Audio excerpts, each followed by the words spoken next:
hold a scientific experiment, does it? But in the next few hours, this field will be the scene of a very exact investigation which will measure just how safely people like you and I can drive a car after having several alcoholic drinks. There are at least 28,000 deaths on this country's roads and highways that are alcohol-related. And another 2 million Americans are injured. The amount of property damage is astronomical. 50% of all the traffic deaths last year involved people who were driving after drinking. The car has become a deadlier weapon than the gun.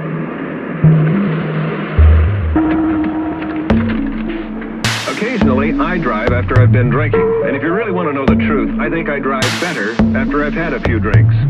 And there are a lot of other people who think they drive better after drinking.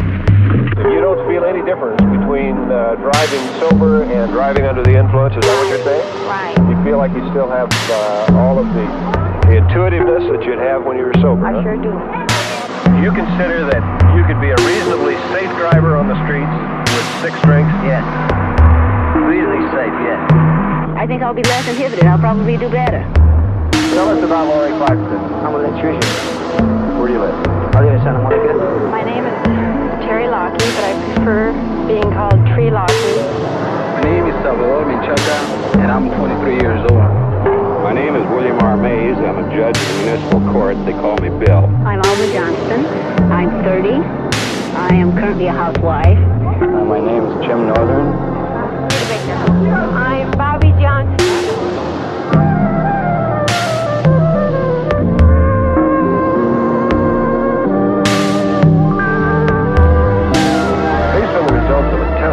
By the Alcohol Safety Action Project, these people have been asked to take part in a unique scientific experiment because they have proven to be more resistant to the intoxicating effects of alcohol than the average driver. One of the main reasons that I'm here is because I want to see how .10 affects my driving. I just wanted to see what it would be like. Free booze, why not? I want to get some experience, because they caught me for drunk driving one time, so I said, might as well go over there and try to learn something, And it sounded very interesting, and I thought it would be very enlightening to find out what it felt like to perform under the influence of alcohol, and also to find out what it feels like to be at .10. To choose the test subjects for the experiment, more than 500 questionnaires were sent out to a representative sample of the people who live in Los Angeles County. More than 100 of those who responded were invited to take part in a preliminary screening. During the screening, the subjects were tested before and after drinking on problems that required manual dexterity and coordination, including the field sobriety test, currently used by law enforcement officers throughout the country. Based on the results of the preliminary screening, the 30 people who exhibited the greatest resistance to alcohol were invited to take part in the driving phase of the experiment. So the people who will be doing the driving are the ones who prove they could hold their booze the best. The police department was very fair in setting this up. They haven't tried to load it at all. They gave us over 8 hours of very intensive training on each of the tests that we'll be put through to bring our proficiency on the test to the highest point. So I feel that they have a very accurate figure as to the proficiency level of each of the drivers. And we learned a lot here. The officers are telling us how it's to be done, and some things I didn't even know. I've been driving for over 30 years. This corner right here is exactly the same curvature as this one. So if this can be made, let's say, at 20 miles an hour, then the next one should also be able to be made at 20 miles per hour. But you drive it to your ability levels rather than trying to look at the speedometer and say, okay, I'm going to drive it at 20 miles an hour or 25 or what have you. You drive it to what you feel like you can handle. I keep in mind that these are ideals. It's not necessarily what you should be doing it in.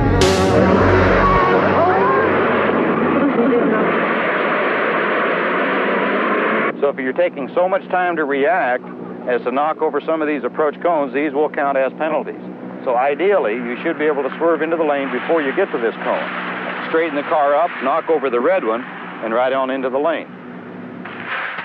The Los Angeles Police Department's Driving Academy is an established training and testing facility. Although the test problems are not meant to be ordinary occurrences that the average driver encounters, they do contain all the basic components of normal driving. Each problem reproduces accident and emergency situations where quick reflexes, as well as judgment and sure control, could mean the difference between life and death. On the first day of the weekend, the subjects are given individualized instructions on the proper technique of driving the test problems.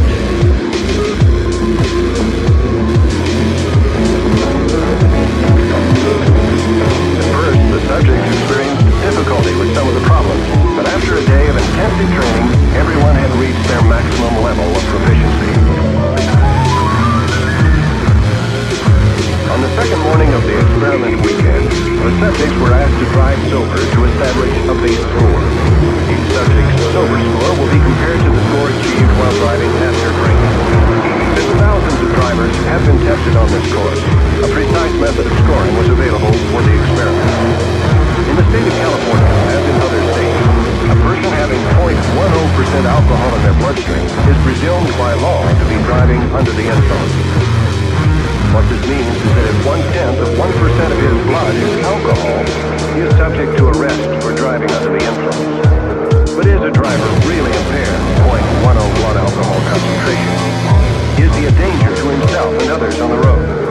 That's what we're here to find out. This experiment was designed to answer that question in a controlled manner.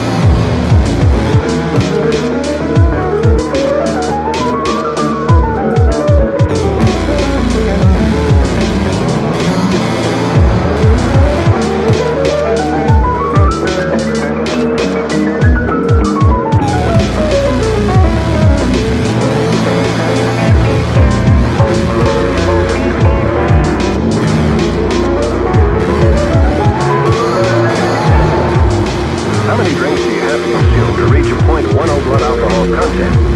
That depends on the drinker's body weight and sex. For this experiment, each subject is drinking from 6 to 8 ounces of 84 proof alcohol in 90 minutes. That's about the same as 6 to 8 drinks in a bar. During the drinking, accurate records are kept, and each subject is supervised at all times by a monitor. You may be saying to yourself that you don't normally drink that much or that fast, but the fact is that when most people get started, they lose count of how many drinks they've had and how many ounces of alcohol were in each drink. The proof of this is that in California, the average person arrested for driving under the influence has a blood alcohol content of 0.20. That's double the blood alcohol content which the test subjects will be brought to for this experiment. It's kind of early to drink, but I think it's the best thing that could happen. How many drinks have you had? Do you drink? Are you a social drinker anyway? Oh, yeah, I always drink that with this color. I'm feeling better every drink. I said I'm feeling better every drink. To me, having a kid, really gets us together. That's very true. Gets us together, And then we stick together, man. You've been drinking, Scott? Yeah. You've had 5 or 6 now. I just had 5. All right, you've had 5. Can you give me the 6? When I got married, the way the world was going, you can feel everything downhill, right? I've had 6. 5 is supposed to be the recommended, but I just took another drink. Maybe I can consume more than the average person. Am I going to grab another drink?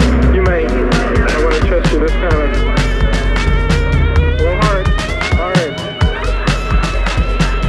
Okay? Depending on the results of this, we'll probably give you another one too. All during the drinking phase, the subjects were tested on the gas chromatograph. Tests have shown the gas chromatograph to be as accurate as blood samples for determining blood alcohol content.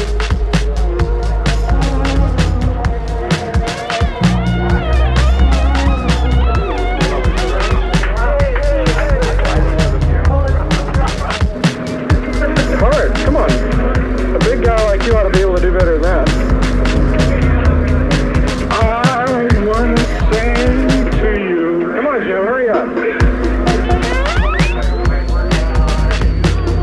Okay.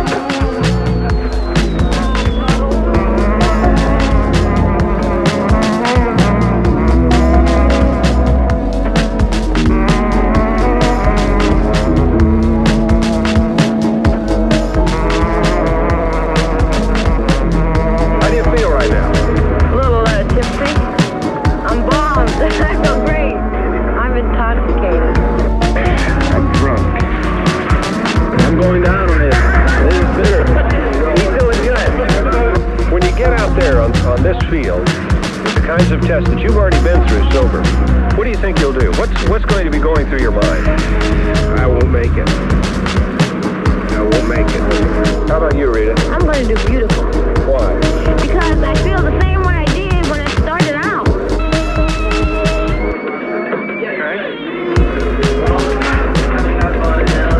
Yeah, I think you're about ready. When the subjects had reached a point 1-0, they were instructed to drive the course to the best of their ability. They were given 4 runs on each test and were scored both objectively and subjectively on each run. The objective scores reflect the number of cones knocked down and the time taken to complete the problem. The subjective scores include observations by the instructors of road position, steering control, throttle control, and judgment.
was able to drive it sober. Of all the tests, this one most closely resembles an extreme emergency situation. For example, a child jumping out from behind a parked car, or a vehicle coming to a sudden stop in front of you on the highway.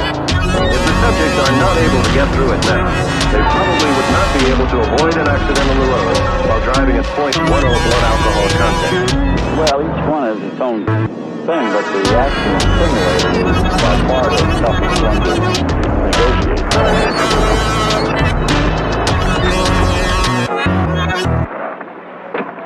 Oh, it's horrible. Really frightening. It's just like it's sitting right on top of you. When you get up and those lights change, and you got to make a left or a right. Wow. Oh.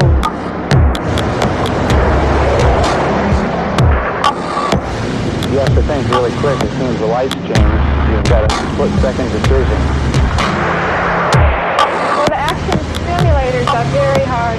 That's the hardest of all.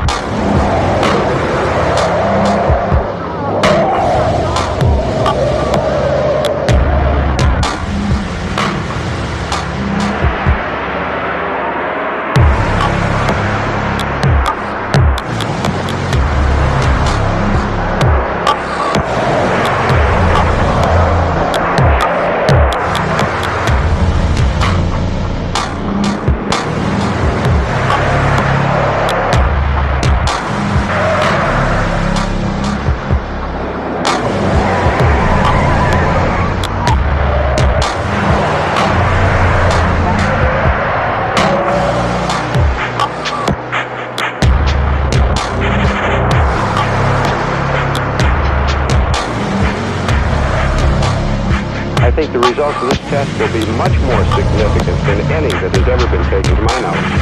The results of the experiment confirm what most experts suspected for some time. That is, every subject was impaired in his ability to drive. The combined total scores showed an overall decrease of 22% between the sober driving and the driving after drinking. Some of the subjects showed impairment as high as 50%. Tree Lockheed's impairment. Jim Wilson, 26% impairment. Rita Baker, 36% impairment. Jim Northern, 17% impairment. And these people were chosen for their proven ability to perform well under the influence of alcohol. What would the scores be if the average drinking driver was tested? Out here on the test field, no one was killed or injured, and no property was destroyed. What if these same people had been driving on busy streets and jammed highways? Would they have survived? I used to think that I could drive better after having a few drinks. But what I've seen here has convinced me that I was wrong. And the experience of taking part in the experiment has changed the attitudes of virtually all the subjects as well. I'm different from most people. I've already lived through the experience, and I think everybody should go through it. Could you drive on the street? No. Would you? No. No way. Like me, if I drink, I don't drive anymore. Because I don't want to kill somebody and I don't want to kill myself, so I just deal with me. If I drink at home. Well, I just had 5 drinks. And if I'm this knackered at 5 drinks, how the hell am I drive? I'm irresponsible. Just don't care about people. Do you remember what you said to us the other night? Yeah. I said that I would do perfect, but you can't. You can't drink and drive. You can't. And I thought you could. I thought I was going to fool everybody, but you can't. You can't drink and drive. You can't.